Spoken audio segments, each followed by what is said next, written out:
Welcome back, everyone, to Mostly True Psychiatry. This is Dr. Mellon. It was suggested to me I should probably explain what it is that I work on so that you can kind of understand when I click and move around what's happening. So this is the program that basically all my videos are going to be coming off of because it's my database that I keep dumping more and more information into, and I use in my real practice, to be honest, and for my learning. It's a mind map. It's called the Brain. It's been around like 20 years. It's pretty expensive. It's like 150, 170 or something. I don't remember. And it's a mind map. So it's a graphical representation of information, which most mind maps basically suck. I would say this is the equivalent of, like Adobe Photoshop versus using Microsoft Paint. A lot of the other ones, which I've used a ton of them, I mean, they're fine for what they are, but they're not helpful for what I do.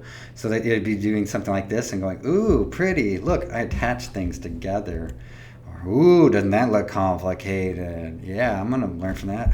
Ooh, it's not even linear. It's got assessment. Let's see, it attaches to NGDLE, whatever that is. See, look, they're attached. Yeah, they're garbage. Like, once you get enough data points, like this thing right here probably has 100 things in it. I have way over 45,000 at this point in mine. So that would just look like garbage if it was all connected in some way like that on a screen.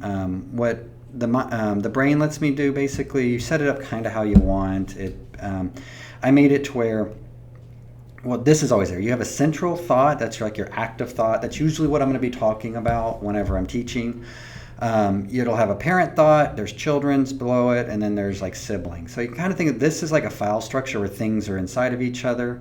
But what's cool about it is it's not linear. It doesn't have to be that way. So if I typed in something like, let's say sertraline, I went to the actual, there's another thing. So it's a searchable database. So it's real time. It goes through all the file types that are in here. It doesn't care what it is. It'll look inside of PDFs and everything. But so if we say sertraline, you can see if I pull it down that this file is inside of other files. So whenever I'm looking up sigma-1 drugs, this will show up underneath it like this. Sigma-1 drugs, see there's sertraline. Whenever so this is also within anxiety drugs, depression drugs, SSRIs, and you can do that infinite number of times. Some of mine are in a lot of files. They'll be put in many times. And that way it doesn't get, because you have the same file or same piece of information you want in multiple places. And it makes it where you start to connect a lot of maybe loose ideas that you wouldn't necessarily get if you're just working on one thing at a time, especially if you put enough information together.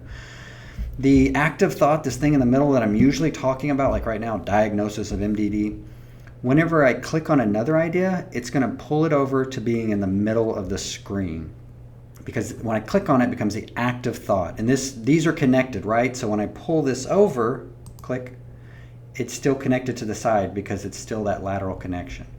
And we see with differential doses and major depressive disorder, I put a lot. And these have like sets of information under them. It's not just one.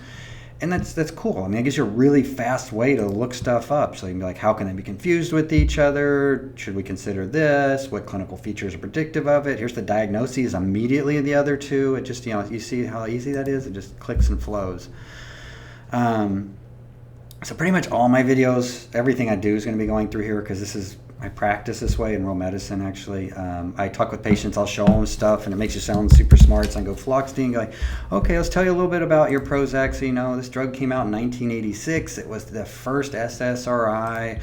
The side effects that are special to it are blah, blah, blah, right? Like, that's awesome. It makes it so easy. It's so exact what I'm talking about, and it's all fast and searchable. I don't have to stumble over stuff, and I don't have to, this also makes it where I don't have to prepare a bunch of like PowerPoints and stuff while I'm teaching, because I can just search, go, look for it, and talk. And that's going to be the key for me doing most of my videos, because I am a doctor. I need to just one shot run it in 5 or 10 minutes, have it recorded, and move on. So hopefully this makes sense, everybody. That's my introduction. Tell me if I need to say something different or explain it differently. This is Mostly True Psychiatry.